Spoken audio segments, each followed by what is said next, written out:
My name is Emma Chen. I'm 36. On Thursday, November 2nd at 7:48 a.m., I was standing in the airport crew lounge at Gate C-14, reading a text from my ex-partner Ezra that said he'd filed for emergency custody of our daughter Lily unless I signed over the $680,000 stock portfolio my uncle had left me 3 months earlier. I had 42 minutes before my flight to Seattle boarded. Lily was at school.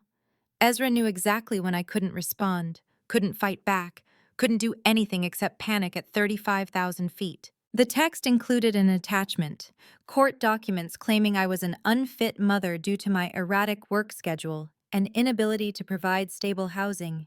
He wanted full custody. He wanted the stocks transferred to a joint account for Lily's future. He wanted me to have nothing. Before I go on, if stories about standing up for yourself mean something to you, please hit like and subscribe, and tell me in the comments where you're watching from right now and what time is it there. I boarded Flight 2847 to Seattle with my hands shaking so badly, I dropped my crew ID twice. My coworker Jennifer noticed but didn't ask. We'd been flying together for 6 years. She knew when to give space. At 30,000 feet, serving drinks to 183 passengers, I couldn't stop thinking about that phrase, unfit mother. Ezra knew exactly how to hurt me, he always had. Let me take you back 12 years to when I first met my Uncle Marcus. I was 24, fresh out of flight attendant training, and my mother, Uncle Marcus's sister, had just told me she was cutting me off financially because I'd chosen a service job instead of medical school. Uncle Marcus showed up at my studio apartment in his old Navy fatigues, carrying a box of Thai takeout that smelled like basil and lemongrass. Your mom called me, he said, setting food on my counter. Said you made a terrible life choice. I did. No. He looked at me with those steady eyes he'd earned in 2 tours overseas. You made your own choice. That's different. We ate pad thai straight from the containers, sitting on my floor because I only owned 1 chair.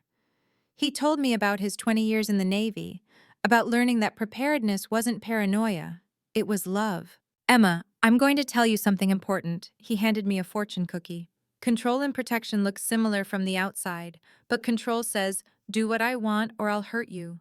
Protection says, I'll make sure you're equipped to handle whatever comes. He pulled out a folder. I'm setting up a stock portfolio for you. Blue chip stocks. Stable. It'll grow slowly, but it'll grow. And when I'm gone, it's yours. No one can touch it. No one can take it. It's your safety net. Uncle Marcus, you don't have to. I know. That's why I'm doing it. He smiled. Listen, kiddo. You're going to meet someone someday who confuses love with ownership. And when you do, you're going to need to remember that you always have a way out. This portfolio, it's your exit strategy. I didn't understand then. I was 24. I thought love was supposed to feel overwhelming, all-consuming, necessary. I met Ezra 2 years later. He was charming, intense, attentive. He said I was the most beautiful woman he'd ever seen. He said he couldn't imagine life without me. 6 months in, he started checking my phone. Just making sure you're safe, he said. A year in, he wanted passwords to all my accounts. We're partners, he explained. We should share everything. Uncle Marcus met him once, just once. Afterward, he pulled me aside and said, remember what I told you about control versus protection? Ezra's protective, I said. He cares about me. Does he equip you or does he restrict you? I didn't answer. I already knew. Lily was born 3 years into our relationship. Ezra proposed in the hospital room, holding our daughter, saying, now we're a real family. I said yes. I wanted Lily to have what I didn't, 2 parents who stayed. We lasted 2 more years. The engagement broke when Ezra threw my phone against the wall because a male passenger had sent me a LinkedIn request. He apologized afterward, crying, saying he couldn't bear the thought of losing me. Uncle Marcus helped me move out.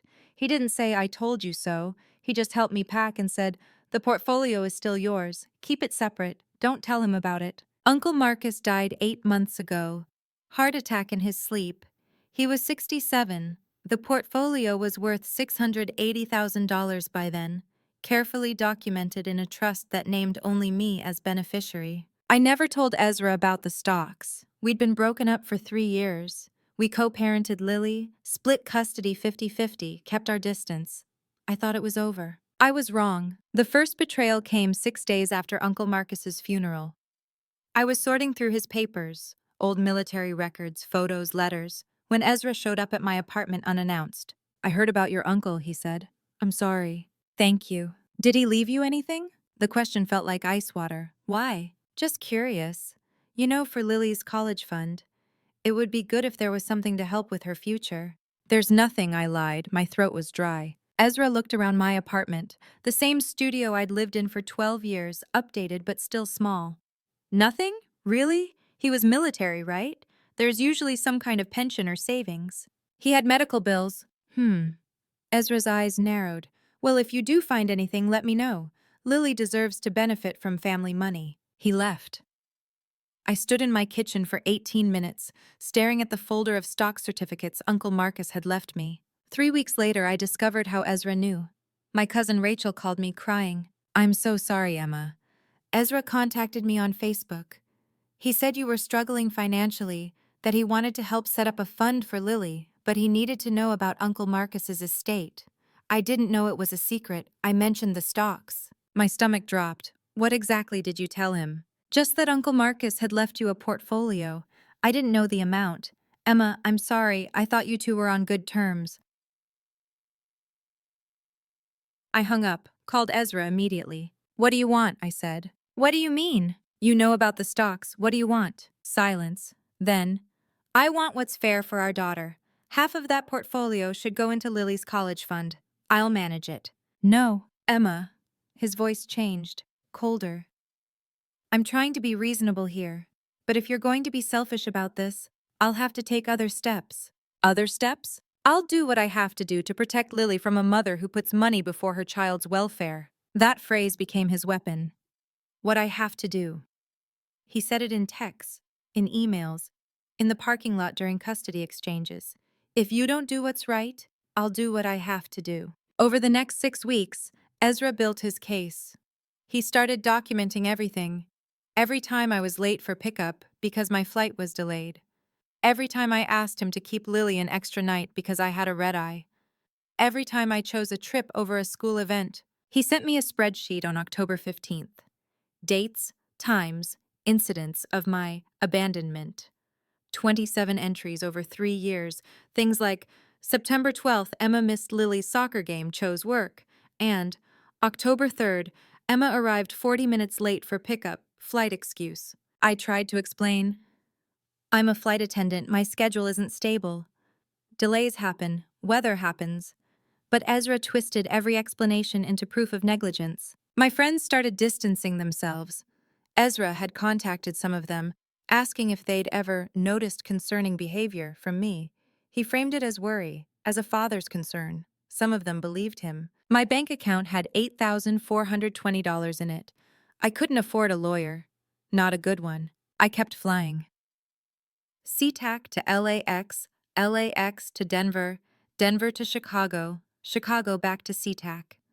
I served drinks and pretzels and smiled at passengers and tried not to think about losing my daughter. Then on November 2nd, Ezra sent the text with the custody filing, and I broke. I called him from the airport, shaking. You can't do this. I can. I am. The hearing is in 2 weeks. His voice was calm, satisfied. Unless you transfer the stocks. Those are mine. Uncle Marcus left them to me. And Lily deserves to benefit. You're being selfish, Emma. This is what I have to do. I worked my shift to Seattle in a fog. Jennifer kept asking if I was okay. I kept saying yes. But that night, in my hotel room overlooking the Space Needle, I went through the documents Uncle Marcus had left me. Stock certificates.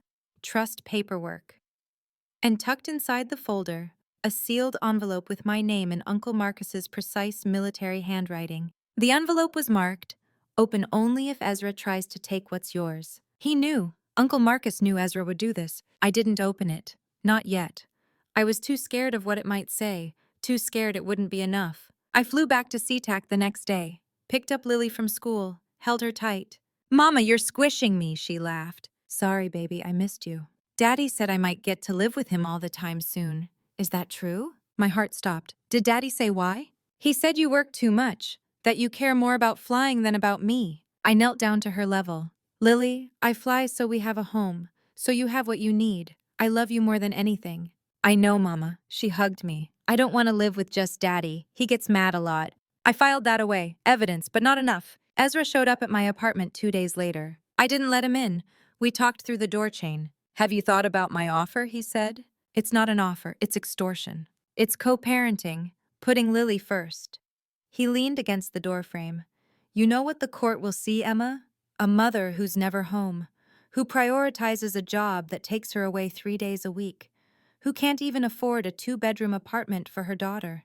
I have a good job, I support us. By abandoning your child to chase first-class passengers around the country. He smiled. It didn't reach his eyes. Transfer the stocks. Put them in a trust for Lily. I'll drop the custody case. No. Then I'll do what I have to do. He walked away. I closed the door and slid down to the floor, sat there for 23 minutes. Then I opened Uncle Marcus's envelope. The letter inside was 3 pages, handwritten on military stationery. I recognized his neat, blocky handwriting immediately. It read, Dear Emma, if you're reading this, then Ezra is doing exactly what I knew he would do, using Lily to control you, threatening custody to get the stocks. I'm sorry I'm not there to protect you in person, but I can still protect you with preparation. Asterisk. Do you remember what I told you about control versus protection? Ezra controls. He always has. That's why I never put your name on any documents he could access. That's why I built this portfolio in complete secrecy for 12 years. Asterisk. The stocks are yours.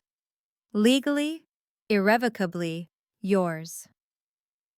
The trust was established in 2011, registered with the state, notarized, and sealed. Ezra has no legal claim to them. They were never marital property. We set them up before you even met him. He cannot touch them. Asterisk. But that won't stop him from trying, so I've prepared something. My attorney, Colonel James Whitmore, retired, has copies of everything. His office is at 847 Veterans Boulevard, Suite 300. I've also left you the following documents in this envelope. Complete custody evaluation I commissioned last year with a child psychologist's assessment of Ezra's controlling behavior. Phone records showing Ezra's harassment patterns. I started documenting when you first tried to leave him. Financial records proving the stocks were established before your relationship *. Witness statements from 3 of your co-workers about Ezra's stalking behavior at the airport. *flight. Manifests for every date. Ezra claims you abandoned Lily, proving you were working legitimate shifts. *security footage timestamps from the airport. Colonel Whitmore has the full videos. I've also set aside $50,000 from the portfolio specifically for legal defense. It's in a separate account. Use it to hire the best family lawyer you can find. Emma, listen to me. You are not an unfit mother. You are a woman who works hard to provide for her daughter. Ezra's trying to punish you for leaving him, for refusing to be controlled. Don't let him. Wait for the right moment. Let him think he's winning. Then show him what real preparation looks like. You are equipped for this fight. I made sure of it. All my love, Uncle Marcus. Semper Paratus, always ready. I read it 4 times. My hands were shaking so hard the pages rustled. Then I looked at the documents. Uncle Marcus had been collecting evidence for over a year. Child psychologist reports noting Ezra's possessive and controlling behavior patterns. Phone logs showing Ezra had called me 247 times in 1 month during our breakup. Witness statements from Jennifer and 2 other flight attendants about the time Ezra showed up at the airport screaming at me in front of passengers. At the bottom was a business card, Colonel James Whitmore, attorney at law. I called him the next morning. Ms. Chen, he said. His voice was warm, military crisp. I was wondering when you'd reach out. Marcus told me to expect a call around now. He knew when Ezra would do this. Marcus didn't know the exact date, but he knew the pattern. Controlling partners escalate when they lose power. You inherited assets Ezra can't access. Of course he'd use the only leverage he has, your daughter. Can he actually get custody? Not with what Marcus gathered. Not even close. Colonel Whitmore paused. But we need to be strategic. Has Ezra made any public claims yet? Just to mutual friends. He's building a narrative. Good, let him build, let him commit to his story, then we dismantle it with facts. We met 3 days later. Colonel Whitmore was in his 70s, silver-haired, with medals on his office wall and photos of him with Uncle Marcus in desert fatigues. Marcus saved my life in Kandahar, he said, pouring coffee. So when he asked me to protect his niece, I didn't hesitate. He laid out the strategy. We'd let Ezra file his custody case. Let him present his evidence. Let him publicly claim I was unfit. Then, at the hearing, we'd present Uncle Marcus's documentation. The key, Colonel Whitmore said, is that Ezra thinks you're helpless. He thinks you can't afford to fight. That's his mistake. Over the next 10 days, Ezra escalated. He sent emails to Lily's school, questioning my stability. He called my mother, telling her I was keeping money from Lily's future. He showed up at my yoga studio. That's where everything changed. I'd been going to Serenity Flow Yoga on Pinehurst Avenue for 2 years. It was my 1 hour of peace, the one place Ezra had never invaded, until November 12th. I walked out of the 6 p.m. class at 7:14 p.m., still in my yoga clothes, black leggings and a purple tank top dark with sweat, mat under my arm, my muscles loose and tired in that good way that comes after an hour of warrior poses and sun salutations. The lobby was full, 32 people, I counted later when I gave my statement to Colonel Whitmore. Students waiting for the next class, sitting on benches, scrolling phones, chatting about their days. Instructors cleaning mirrors and refilling water stations. The owner, Melissa, at the front desk, scheduling appointments. Ezra was standing by the juice bar, arms crossed, wearing the navy blazer he always wore when he wanted to look reasonable and concerned. "Emma," he said loudly enough that conversation stopped mid-sentence. "We need to talk." Everyone went quiet.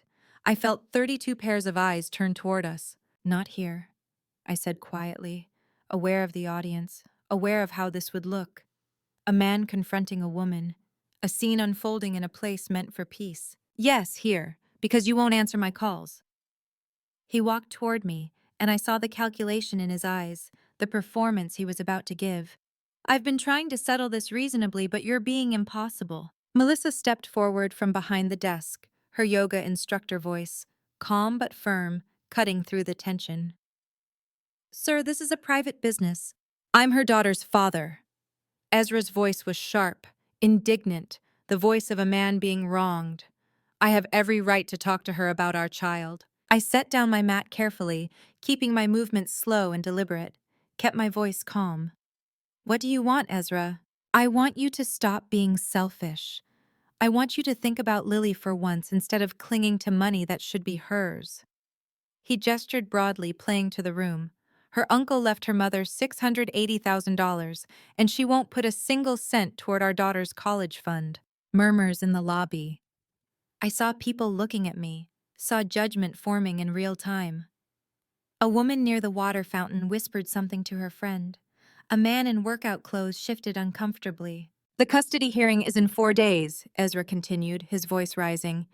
"You could stop this right now, transfer the stocks, put Lily first, or the court is going to hear about every time you chose work over your daughter, every missed birthday, every late pickup, every—" "Mike." "I've never missed her birthday," I said quietly, and something in my voice made him pause. "You missed her soccer game on September 12th. I was working flight 1847 to Boston. I landed at 6 p.m. The game was at 4. You chose work. I chose to pay rent." My hands were steady. Something had shifted inside me in the last 30 seconds. Something had locked into place like a cockpit door sealing shut. "Ezra, I'm not doing this here." "Of course not. You never want to face the truth." He turned to the room, addressing the strangers like they were a jury.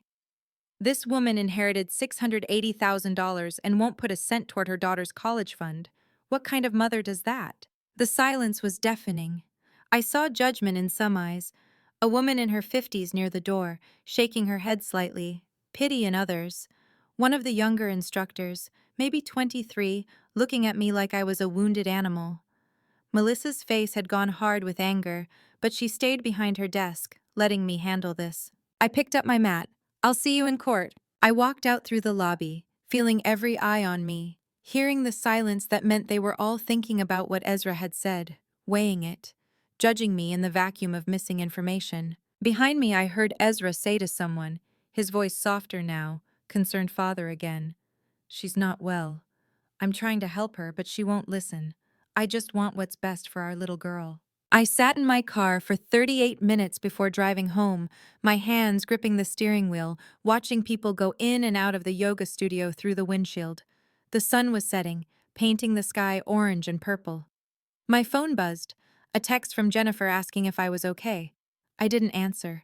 I just sat there, breathing, counting breaths like Melissa had taught us in class. Inhale for 4, hold for 4, exhale for 4. At breath number 96, I started the car and drove home. The custody hearing was November 16th at 2 p.m. I wore my flight attendant uniform, professional, capable. Colonel Whitmore met me at the courthouse. Ready? He asked. No. Good. That means you understand what's at stake. Ezra arrived with his lawyer, a young man in an expensive suit. Ezra was wearing a tie, looking concerned, playing the worried father. The hearing started. Ezra's lawyer presented his case. My erratic schedule, my missed events, my financial secrecy, my unwillingness to co-parent effectively. The judge, a woman in her 50s named Patricia Morrison, listened carefully. Then Colonel Whitmore stood up. Your Honor, I'd like to present evidence that Mr. Nash's claims are not only false, but part of a documented pattern of harassment and control. He handed the judge a folder, then he turned to face the room. Mr. Nash claims Ms. Chen missed Lily's soccer game on September 12th. Here's her flight manifest for that day. Flight 1847, Seattle to Boston, departed 10:42 a.m., landed 6:14 p.m. Eastern Time. She was in the air during the game. She didn't choose work. She was working. He pulled out more documents. Here are flight records for every date Mr. Nash claims abandonment. 27 dates. 27 legitimate work shifts with crew manifests, passenger logs, airport security footage timestamps. Ms. Chen is a flight attendant. Her job requires travel. That is not neglect. Ezra's face was turning red. Furthermore, Colonel Whitmore continued, Ms. Chen's uncle, Marcus Chen, a decorated Navy veteran, commissioned a child psychologist evaluation last year. The psychologist found, quote, concerning patterns of control and manipulation by the father, including using the child as leverage in disputes. He handed the report to the judge. Phone records show Mr. Nash called Mrs. Chen 247 times in April 2022 after she ended their relationship. Witness statements from 3 co-workers describe stalking behavior, public confrontations, and airport security incidents. Ezra stood up suddenly. That's not... I was worried about her. Worried? Colonel Wetmore's voice was steel. Is that why you told her 4 days ago that you'd do what you have to do to take Lily away unless she gave you $680,000? I never said take away. I said, you threatened custody for money, Mr. Nash. That's extortion. The judge looked at Ezra. Mr. Nash, did you threaten to pursue full custody unless Mrs. Chen transferred financial assets to you? Ezra's mouth opened, closed. I wanted what was best for Lily.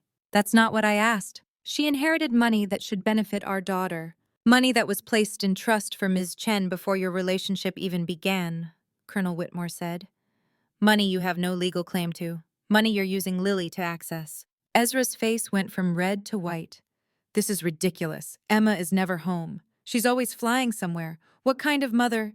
The kind who works a stable job with benefits to support her daughter, the judge said sharply. Mr. Nash, I've reviewed these documents. Your custody petition is denied. Furthermore, I'm ordering a review of your current custody arrangement. If there's evidence of you using your daughter as leverage in financial disputes, I would never. She's lying. Ms. Chen hasn't said anything, Mr. Nash. You have. The hearing ended 12 minutes later. The judge denied Ezra's petition, maintained 50-50 custody with a warning, and ordered both of us to co-parenting counseling. Ezra left without looking at me. Colonel Whitmore shook my hand. Marcus would be proud. But I wasn't done. 2 days later, I went back to Serenity Flow Yoga. Same 6 p.m. class, same lobby, same people. Melissa saw me and smiled. Emma, I'm glad you came back. After class, I stood in the lobby, 31 people this time, and I said loudly enough for everyone to hear, I want to address something. Last week, my ex-partner came here and made accusations about me being an unfit mother. Some of you heard him. I want you to know the truth. The lobby went quiet. I'm a flight attendant. I worked to support my daughter. My uncle left me a stock portfolio, money he'd been saving for me for 12 years, before I even met my ex. My ex tried to use our daughter to force me to give him that money. He threatened custody. He filed false claims, and a judge reviewed the evidence and denied his petition. I took a breath. I'm not telling you this for sympathy. I'm telling you because words have power. And when someone uses a public space to destroy your reputation, you have the right to defend it with truth. Melissa started clapping, then others joined. Not everyone. Some people looked uncomfortable, but enough. I left before anyone could ask questions. 3 months later, I'm still flying. Still working Flight 1847 to Boston, Flight 2405 to Chicago, Flight 890 to Portland. I make $68,000 a year plus per diem. I moved to a 2-bedroom apartment on Riverside Drive. Lily has her own room now, painted purple with stars on the ceiling. The stock portfolio is still in my name, managed by Colonel Whitmore, growing slowly and safely. I used $15,000 from Uncle Marcus's legal defense fund to establish the Marcus Chen Aviation Scholarship for single parents pursuing careers in aviation or military service. Uncle Marcus would have liked that. Ezra and I communicate only through a court-approved app now. Brief messages about pickup times and school events. He tried to apologize once via email. 3 words. I was wrong. I didn't respond. Some bridges you burn for your own safety. Lily asked me last week why Daddy doesn't come to her room anymore for pickup. I told her the truth. Sometimes people who say they love you try to control you instead of supporting you. And when that happens, you set boundaries. What's boundaries? It's when you protect yourself by deciding what you'll accept and what you won't. She thought about that. Like how you won't let Daddy yell anymore? Exactly like that. If you're watching this and someone has ever confused love with ownership, has ever threatened to take what matters most unless you submit to their control, type "I set boundaries" in the comments. Or if you're still trying to figure out the difference between protection and control, type "I'm still learning." Both are valid. Both are brave. If this story meant something to you, check the description for more stories just like this one. Thank you for being here. It's winter now. I'm writing this from 35,000 feet on Flight 2847 to Boston. The sky is clear. I can see stars. I'm thinking about Uncle Marcus, about how he spent 12 years building a safety net I didn't even know existed, about how preparation isn't paranoia when it's rooted in love. I touched the military pin he left me, small bronze engraved with Semper Paratus, and I remember, control says, do what I want or lose what you love. Protection says, I've equipped you to handle whatever comes. Uncle Marcus equipped me, not just with stocks, but with evidence, with strategy, with the documentation that proved I was exactly who I knew I was, a good mother who works hard to provide for her daughter. I'm still that person I always was. The captain announces our descent into Boston. I secure the galley, check the cabin, smile at passengers. And I know, with absolute certainty, that I am free.